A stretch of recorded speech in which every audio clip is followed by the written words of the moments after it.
Hi everyone, this is a quick tutorial of how you can have a little more fun chord playing with Go Tell It on the Mountain. So here's the basic chords that you see on the sheet. I think this is what most classical pianists will follow. But for me, it's not as playful. So I'll show you how it sounds like with the traditional way of playing with this sheet, and then I'll show you how I would arrange it to make it more fun. So here's the basic chords. So we are in key of F, so we start with a one chord, and then this is a four chord. If you're not familiar with the functional names, one chord is basically the the tonic triad. So if you're in a key of F, F chord is a one chord, right?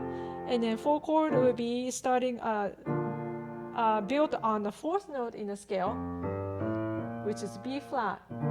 So therefore, B flat will be the four chord. So it's basically 1, 4, 1, 5.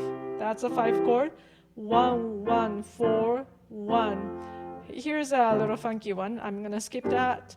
And then 1, and then 5 at the bottom, 5, 7, and 1. So basically, it's just a straightforward 1, 4, 5, 7, 1, 4, 5 chord progression. So.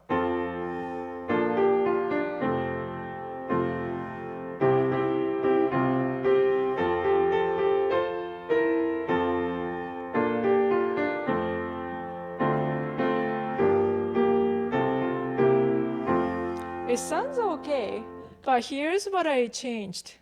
I added a little more minor chords, and those are mostly substitution chords.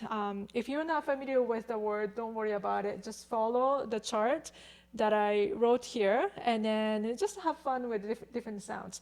So I'll play this once. Again, we're just working on the first half of the song because it's kind of long, but at least it gives you an idea of how it can be arranged. So here's what I did.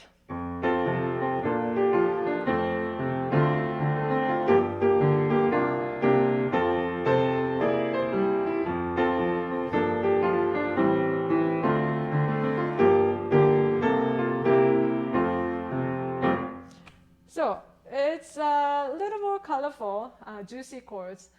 So if you like this style, you can stay and then just follow what I did step by step. So we start with one chord, four chord, back to one, and then instead of staying on the F chord in the second measure, I change it to D minor seventh. So that's a substitution of an F chord, by the way, if you know what that is. So I have the D in the bass, and then I just double the D with a thumb, and then A, which is a fifth note in a D major chord, a D minor chord, doesn't matter, and then a C is the seventh, and then F on top, just because it's the melody. The pinky or the fourth finger are always playing the melody in the right hand. Okay, it sounds way more interesting than the straightforward tonic triad, right? And then instead of going to the C chord, the 5, I change it to G minor 7th. So G, again, the root is always in the bass. And then I grab the F in the left hand, which is the 7th, B flat, D, and then F on top. F is just happened to be the melody at this time. Oh, sorry. Yeah, G on top, sorry. And then over the hills. So hills, I hit the bass with C chord, but stay in the G minor 7th. And then back to F chord. This is what's really interesting. Is that a nice chord? So what I did was I changed that chord to C augmented. So what that is that, well, there are 4 different kinds of chords. So major chord, minor chord, diminished chord, and then augmented. So augmented is built on major third on major third on top of major third. So the fifth is raised a half step. So you're gonna grab a G sharp in C augmented. So that's the chord, and then I added the seventh with the left hand, so it's gonna sound like this all together. So every like that. So I hope you like it because I really do. You can overuse it, but if you throw the augmented 5 instead of C7, 5/7, it's really, really fun. Okay, and then we're gonna go to the second line now. Now instead of going to B flat, just like how you did in the first line, I went to G minor 7th, just because it's juicier. And then instead of going back to that one chord, I went up by step and then went to A minor 7. So A in the bass. I just happened to grab E with the left hand, and then G, and then C, like that.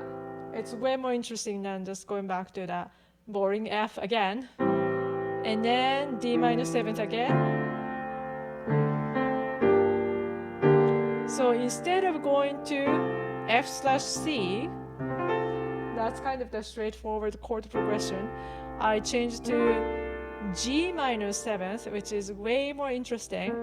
So I kept that bass in C, bass at C, and then B flat, D, F, and then melody on top. And then stay in a G minor 7th for the rest of the measure, and then back to F.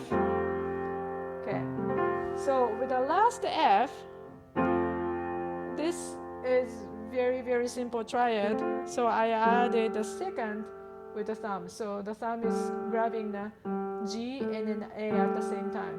Just a little lazier way of playing the notes. So that's how I arranged that. I don't know if you like it or not. You can just experiment on different chords and see if you like it, but just happen to be, this is how I like it. And then you might have noticed that I changed that rhythm to be a little more syncopated, jazz-like rhythm. Again, that's totally up to you. If you have a different rhythm style that you like, stick to it. But otherwise, you can do what I did. So I did a little bit of a rest before I hit that first beat, and then syncopate it into the second beat or third beat. Just not playing the left hand and right hand at the same time all the time, because it's really predictable. So here's what I did for that first two lines again.